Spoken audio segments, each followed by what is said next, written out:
There is a person you can name, right now, without thinking, if I asked you who hurt you most. Not in some grand cosmic way, just in your actual life. The person whose face you still see sometimes when you cannot sleep. The person whose voice still lives somewhere in the back of your head, saying the thing they used to say. The person you had to work the hardest to leave, or to forget, or to forgive. You already have the name. Most people do. Carl Jung spent his career sitting in a room with people like you. People who came to him already knowing the name. People who said, "This person broke me, and I cannot understand why I cannot let them go." People who said, "I was warned about them. I went anyway." People who said, "I have not seen them in 15 years, and they still appear in my dreams." Jung did not tell these people to forgive. He did not tell them to move on. He did not tell them that everything happens for a reason.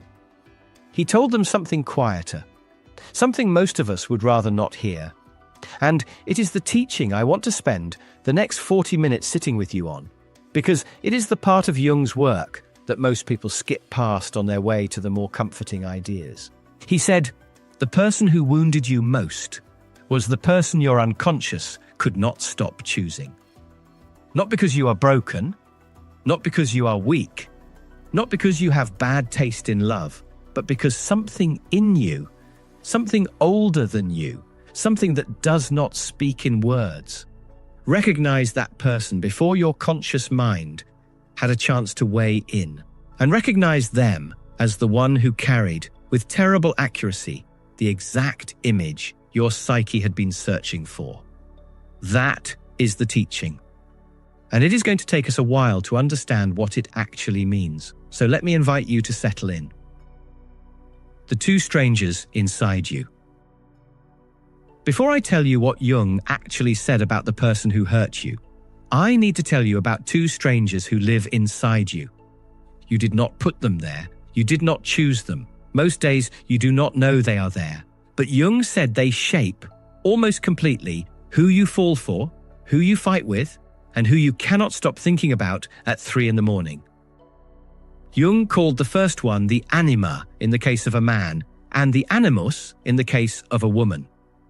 The names are old, the concept is older. Jung's claim was simple. Somewhere in your unconscious there is an image of the opposite sex, not a person, not a memory.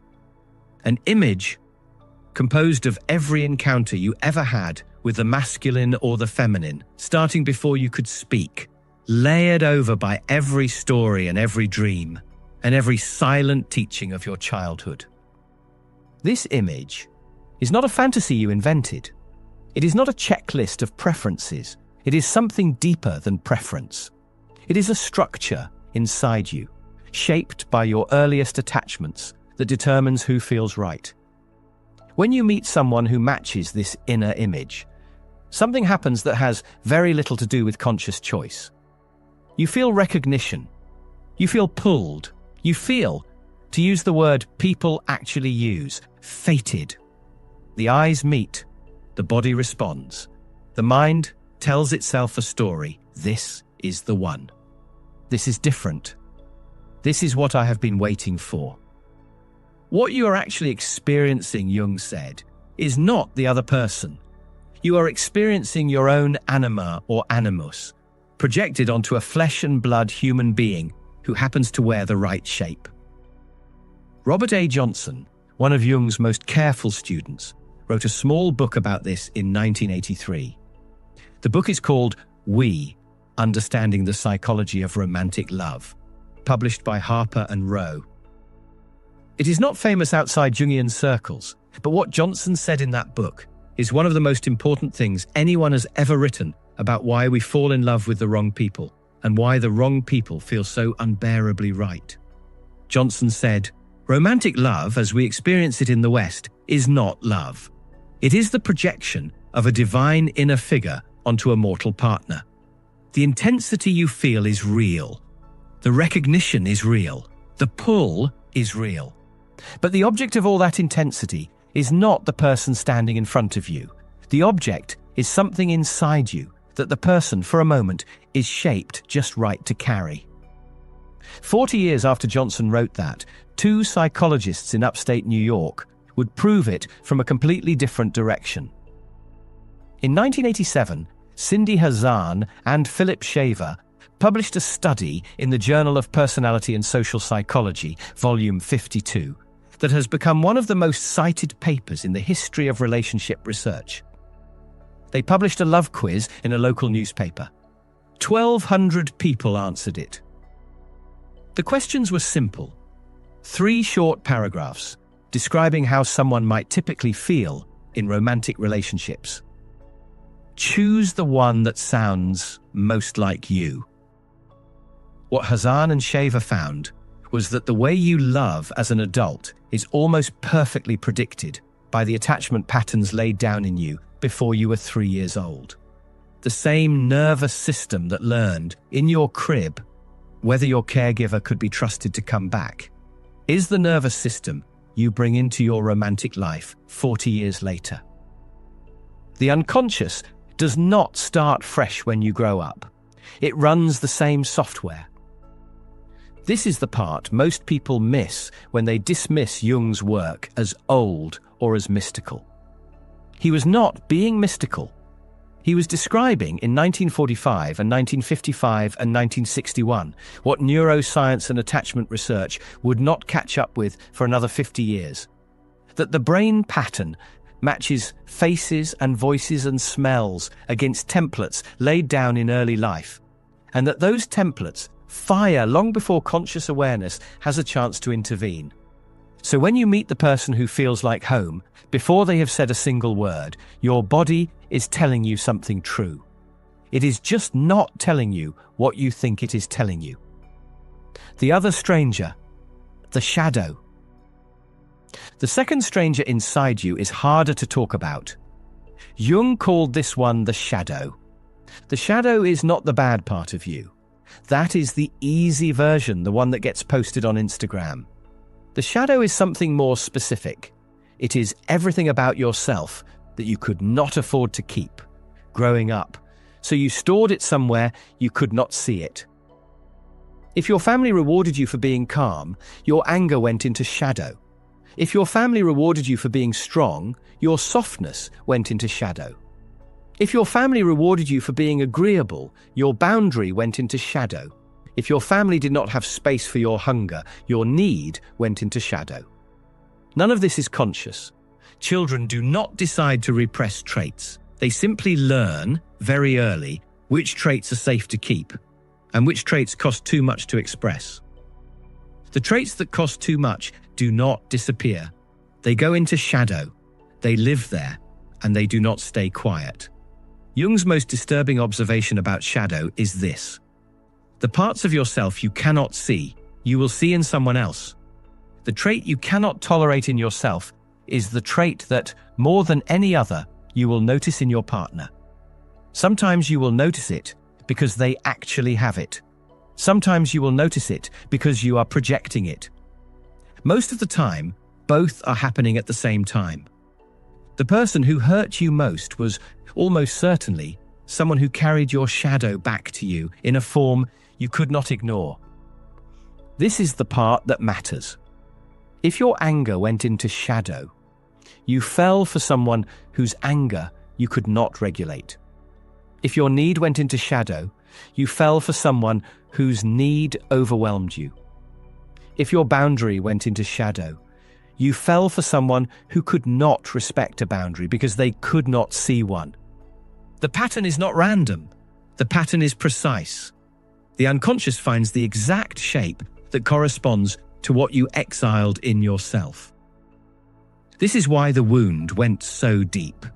Not because the person was uniquely terrible, although they may have been. Not because you were uniquely broken, although you may have felt that way. The wound went deep because the person was not just hurting you. They were touching, with terrible accuracy, the parts of yourself you had spent a lifetime trying not to feel. That is what Jung saw. That is what Johnson elaborated. That is the quiet teaching that makes most of the YouTube content about wounded relationships look thin. why your unconscious chose them. I want to slow down here, because the next part is the part most people miss.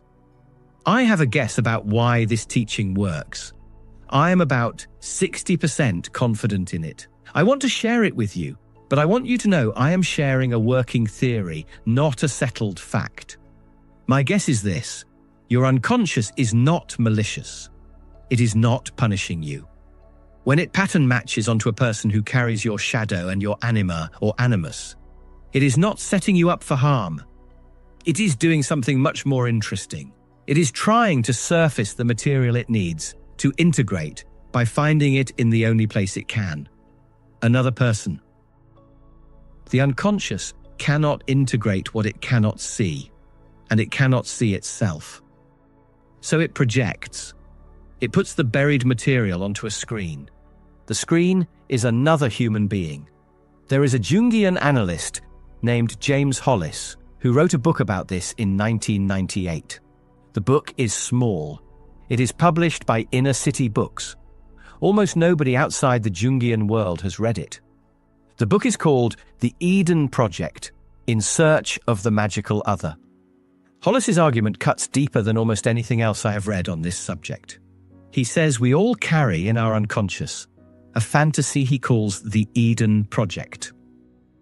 The Eden Project is the wordless conviction that somewhere out there is a magical other, a person who will give us comfort from this world, love us eternally and complete us. The magical other is not a real person. The magical other is a fantasy of return, and return to the unbroken state we were in before we were born, before we were separate, before we had to carry the weight of being one specific, limited human being inside a specific limited body. When you fall for someone who carries your projection, what your unconscious is really doing, Hollis says, is trying to go home, trying to recover Eden, trying to find, in the shape of another person, the wholeness it has been missing since it became conscious of itself. That is why the projection is so powerful. That is why the wound, when it breaks, is so devastating. You did not just lose them. You lost the fantasy that home was possible through them. You lost the magical other. You lost Eden. Hollis is not gentle about this. He says the Eden Project is the deepest source of suffering in modern relationships. Not because love is bad, because we are asking love to do something it cannot do. We are asking another wounded human being to be a god. They will fail. They will always fail. The failure is not their fault. It is structural. The work, Hollis says, is to abandon the Eden Project, not to abandon love, to abandon the demand that love be a return to wholeness, to accept that the other is genuinely other, not a mirror, not a savior, not Eden recovered, and to love them anyway as a real person with limits. This is one of the hardest things a human being can do.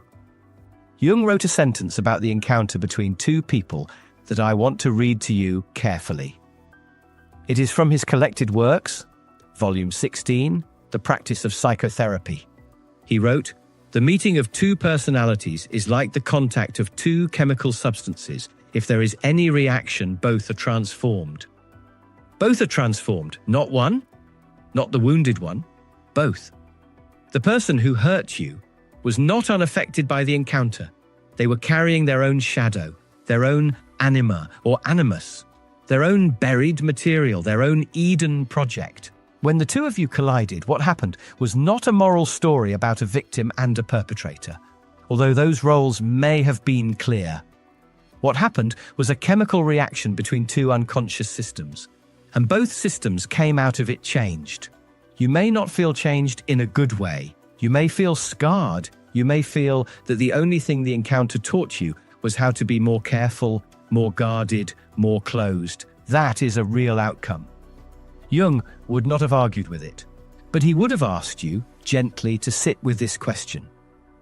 What did this person make conscious in you that nothing else could have made conscious? I want to give you permission to sit with that question for a long time before you answer it. You do not have to answer it tonight. You may not be ready. The wound may still be too fresh. There is no timeline on this. But the question itself is the teaching.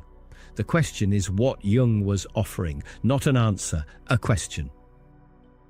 The sacred marriage inside.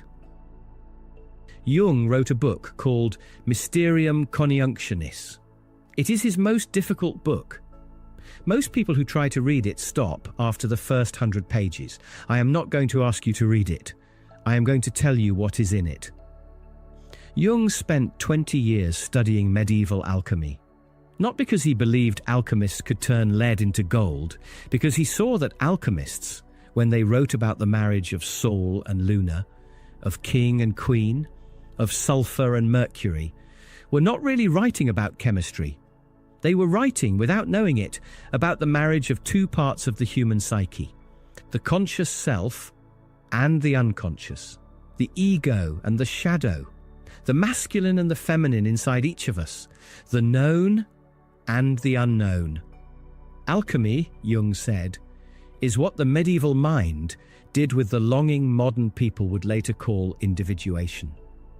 The longing to become whole, the longing to integrate the parts of yourself you could not afford to keep, the longing to bring the buried material up into the light and to let the light be changed by what comes up. The alchemists called this work the coniunctio, the sacred marriage, the union of opposites within the psyche. Here is why I'm telling you this. When you fall in love with someone who carries your projection, what you are doing in a primitive form is trying to find the coniunctio outside yourself. You are trying to marry the inner stranger to a real person. You are trying to make your wholeness depend on someone else completing you. It does not work. It cannot work. No real human being can carry a divine inner figure for very long. The projection collapses eventually under the weight of the actual person. They turn out to be ordinary. They turn out to be themselves. They cannot be the king or the queen of your inner alchemy because they are a person and they have their own inner alchemy and they need a partner who is also a person. When the projection collapses, what you feel is not just heartbreak. You feel something more specific. You feel the loss of the inner figure that was, for a while, alive in another body. The grief is for them, yes, but it is also for the part of yourself you had given them to carry. The wound goes so deep because when they leave or you leave, or it ends, however it ends, you lose them and you lose the projection at the same time. And the projection was, in some real sense, you. Jung's claim is that the entire process, the falling, the projecting, the colliding, the wounding, the losing, is the medieval coniunctio happening badly in the wrong place. The work was supposed to happen inside you. You tried to do it outside with a partner. The partner could not hold it. The work did not get done.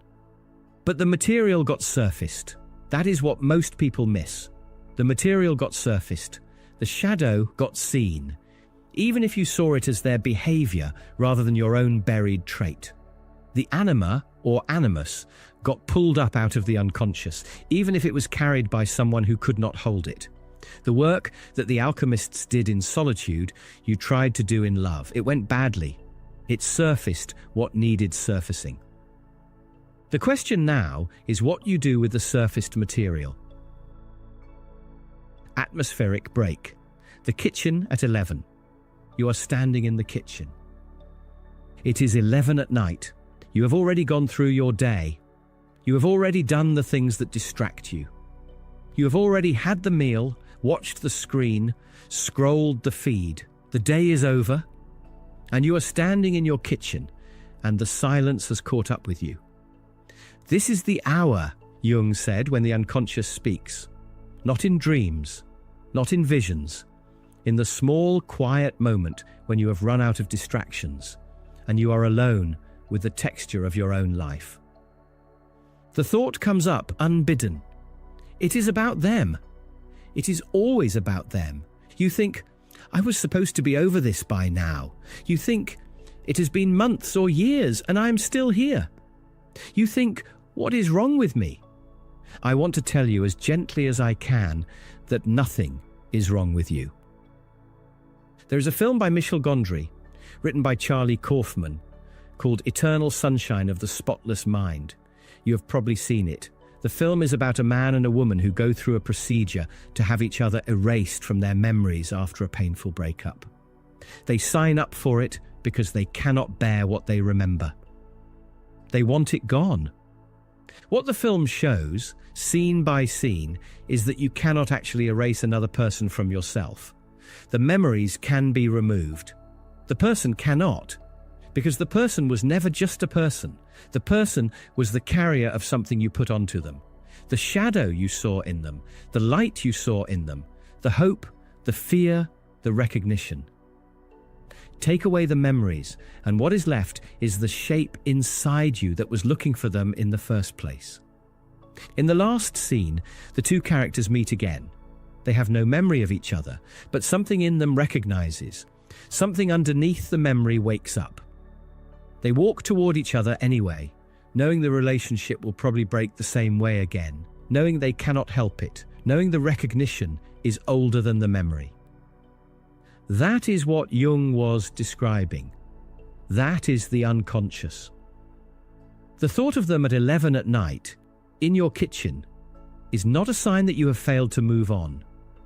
It is a sign that the material is still being integrated. The work is still happening. Your unconscious is still doing what it tried to do through them. Surface what needs surfacing. Stand in your kitchen. Let the thought come. Let it be there. The healing is happening, even now, even tonight. Withdrawing the projection, there is a Jungian phrase for what comes after the relationship ends. The phrase is withdrawing the projection. It sounds clinical. It is not. It is one of the most difficult and most important things a human being can do. Withdrawing the projection means slowly, painfully, deliberately taking back the parts of yourself that you put onto another person. The shadow you saw in them, that was actually yours. The light you saw in them, that was actually yours. The strength, the wisdom, the wildness, the softness, the wound, the grace, whatever it was that you saw in them and felt you needed, was yours. They carried it for a while. Now you have to carry it. Robert Johnson said this work is the masterpiece of individuation. He said it follows after shadow work. He said it is deeper, subtler, and more elusive than anything else in the inner life. James Hollis went further. He said that until you do this work, every relationship you enter will be a repetition of the same Eden project, with a different actor in the role of magical other. The faces change, the pattern does not. Here is what it actually looks like in practice. On a Tuesday afternoon, when you are not feeling spiritual, you notice you are missing them. You notice the missing has a shape. It has a quality. It has a texture. You ask yourself, instead of, why am I still missing them, a different question. You ask, what am I actually missing? Sometimes the answer is, I miss the way they made me feel seen. Then, the next question is, what is the part of me that does not feel seen by anyone, including by me? Sometimes the answer is, I miss the way they could be playful. Then, the next question is, where is my own playfulness? When did I lose it? Did they have it, or did they give me permission to find mine? Sometimes the answer is, I miss feeling chosen. Then the next question is the hardest one. Have I been choosing myself? Or did I outsource the choosing to them because I had not learned to do it for myself? This is the work. It is slow. It is not glamorous.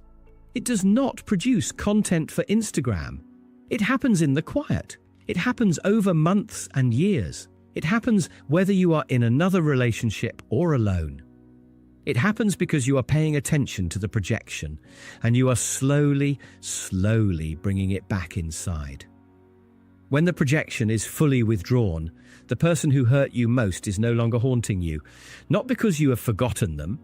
You have not, but because the part of you they were carrying has come home. That is what Jung was describing. That is the quiet teaching. Why this person and not another? Here is the question I get asked most by people who encounter this work for the first time. The question is reasonable. The question is, why this person? Why was it this one and not someone else who carried the projection so completely that the wound became life-altering? I cannot answer this question for you. No one can. But I can tell you what Jung saw in his clinical practice, over 50 years of sitting with people who asked him the same thing. Jung saw that the unconscious is exquisitely accurate. It is not random. It does not pick partners by accident. The person who carries your projection most completely is the person whose actual psychological structure most closely matches the inner image you have been carrying. The fit is real. The recognition is real. The intensity is real. There is a film I want to mention because it shows this with terrifying precision. The film is called Phantom Thread, made in 2017 by Paul Thomas Anderson. It is not a famous film. It is not a popular one. But Jungian analysts have written about it as one of the most accurate cinematic depictions of anima projection ever made. The film is about a fastidious dressmaker named Reynolds Woodcock, who has spent his entire adult life replacing his dead mother. Every woman he has ever loved has been an attempt to recover her, briefly, before he discards them when they fail to be her. He hides messages from his mother in the linings of the dresses he makes. He cannot eat breakfast in noise. He cannot be touched without permission. He is, in Jungian language, possessed by the mother complex. Then he meets a waitress named Alma. She is shaped exactly enough like the inner image to activate the projection. He falls. They begin a relationship that becomes, by turns, tender and terrifying. She refuses to play the role she is supposed to play. She refuses to be the magical other who will leave when he tires of her. She does something none of his other women have done. She fights for the relationship. She takes the projection seriously enough to break it on purpose, slowly, in a way that he cannot escape. The film is about what it costs both of them. It is also about what it surfaces. Reynolds spends 50 years of his life looking for his mother in other women. Alma is the first one who refuses to be her. The encounter does not heal him cleanly. It almost destroys both of them. But it does what Jung said the encounter was for. It surfaces what needed surfacing. It makes the unconscious image visible. It forces the work. This is why some relationships hurt more than others, even when the actual behavior of the partner was no worse. The relationships that hurt most are the ones where the projection was most complete. The deeper the projection, the deeper the wound when it breaks. Jung's observation was that this is not a failure of love, it is a failure of consciousness. Two people loved each other through their projections. The projections collapsed. The love either survived the collapse or it did not. When it does not survive, what is left is the work. The work of taking back what you projected. The work of seeing the other person in retrospect as a person rather than a screen. The work of forgiving them for not being able to hold something they were never meant to hold. This is not a teaching about staying in bad relationships. Jung was very clear that some relationships need to end. Some partners are dangerous. Some partners cannot do the work, will not do the work, and will continue to wound. Withdraw the projection, yes. But also sometimes withdraw yourself. The teaching is about what happens after, about what the encounter was for, in the strange logic of the unconscious, about why you cannot simply forget them and move on, even though you would like to. You cannot forget them because they activated something. The activation is still happening. The work is still in progress. And until the work is done, the memory will keep coming back, in the kitchen, at 11 at night, when you have run out of distractions. The wound and the way. There is a psychiatrist named Yalom who taught at Stanford for 50 years. He wrote a book in 1989 called Love's Executioner. It became a New York Times bestseller, which is rare for a book about therapy, because therapy books tend to be either too clinical or too sentimental. Yalom's book is neither. It is 10 true case studies of his patients, written like short stories, each about a person caught inside something they could not let go of. The opening story is about a 70-year-old woman named Thelma. 8 years before she came to Yalom, she had a brief affair with a younger therapist. The affair lasted 27 days. He ended it. She never recovered. For 8 years, every day she thought about him. She structured her days around when he might call. She told her husband she could not love him because she was still in love with this other man. She came to Yalom because the obsession was destroying her life and she could not stop it. Yalom's question, which is the question we have been sitting with this whole video, was, what is Thelma actually obsessed with? Is it the man? Or is it something the man came to represent for her? Vitality, youth, possibility, the part of herself she felt was dying, that she could not let die because she had nowhere else to put it? Yalom's quiet answer over the course of the chapter is that the obsession was never really about the man. The obsession was about everything Thelma had projected onto him. When he ended the affair, she did not just lose him. She lost the part of herself she had given him to carry, and she had been trying for 8 years to get it back the only way she knew how, by holding on to him in her mind. This is what we have been talking about. This is what Jung saw. This is what Hollis articulated. This is what the unconscious does when it cannot integrate what it has surfaced. It holds on. It holds on for years. It holds on for decades. It holds on because letting go would mean facing the fact that the part of you they were carrying has been homeless ever since they left. Yalom's work with Thelma was not to argue her out of the obsession. It was to help her, slowly, take back what she had given the man to hold, to find inside herself the vitality, the possibility, the not yet dying part that had felt so alive when he was paying attention to her. He could not give her that. She had to give it to herself.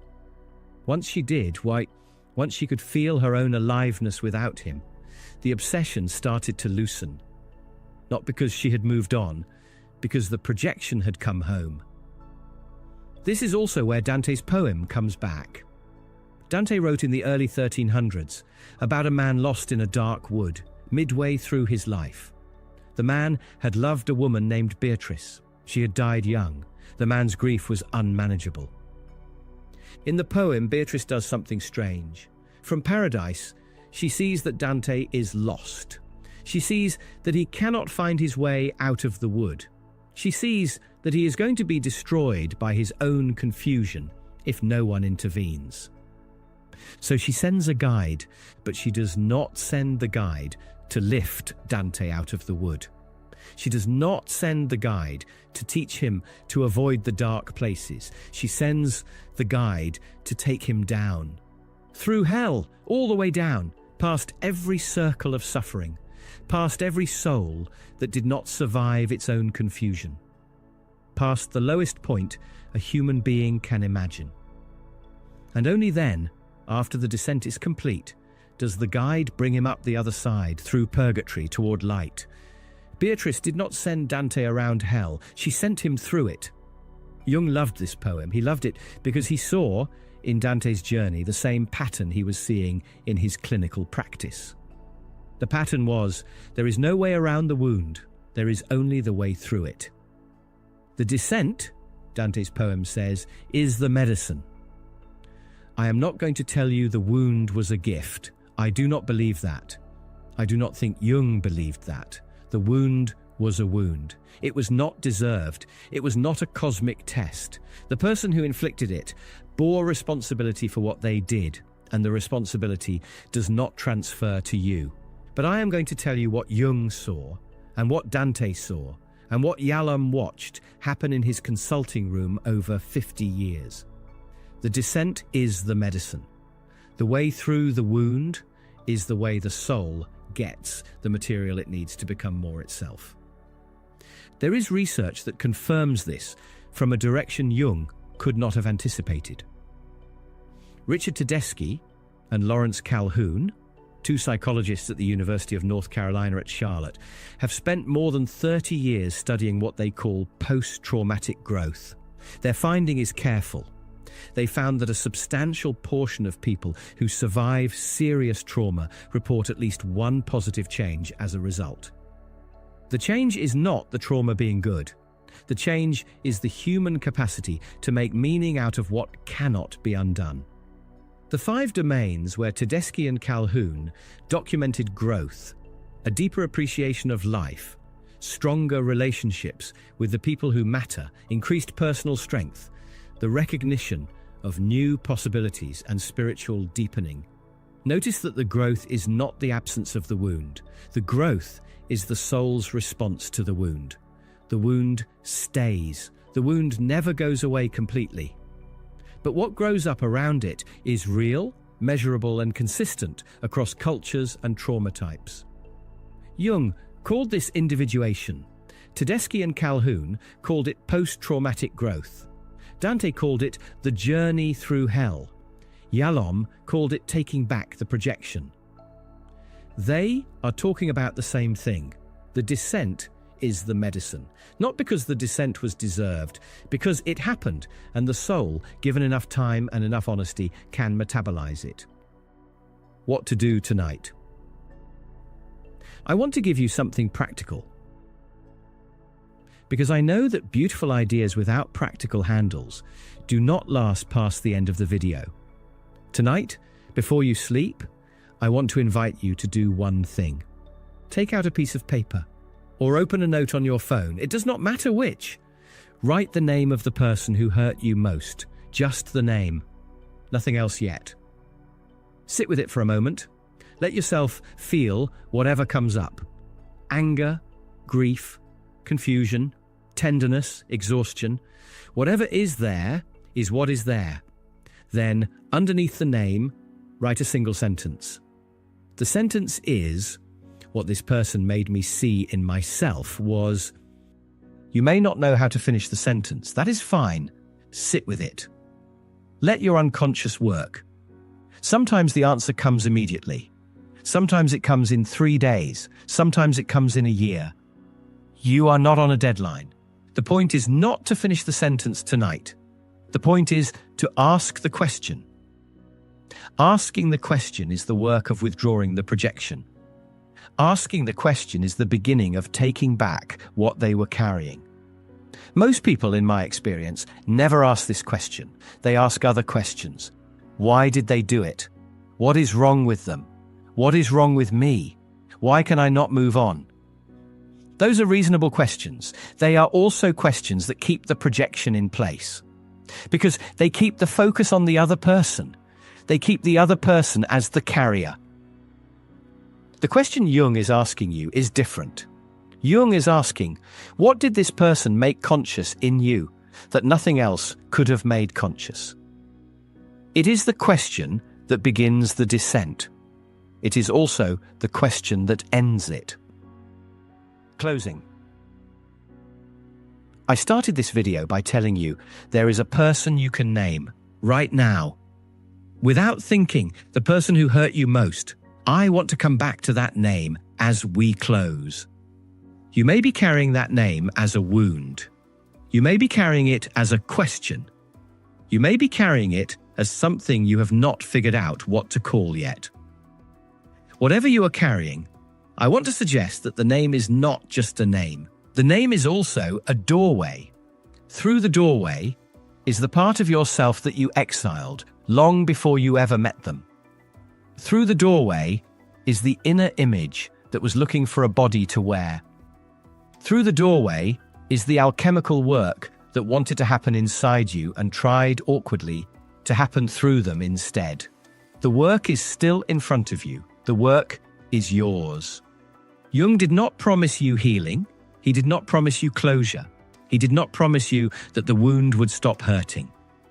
He promised you something quieter and I think more true. He promised you that the wound would, if you let it, become the doorway. So I want to leave you with a question instead of an answer. If the person who hurt you most was carrying something that belongs to you, and if you have been waiting for them to give it back, what would happen if you simply walked over and took it? Sit with that. Let it be there.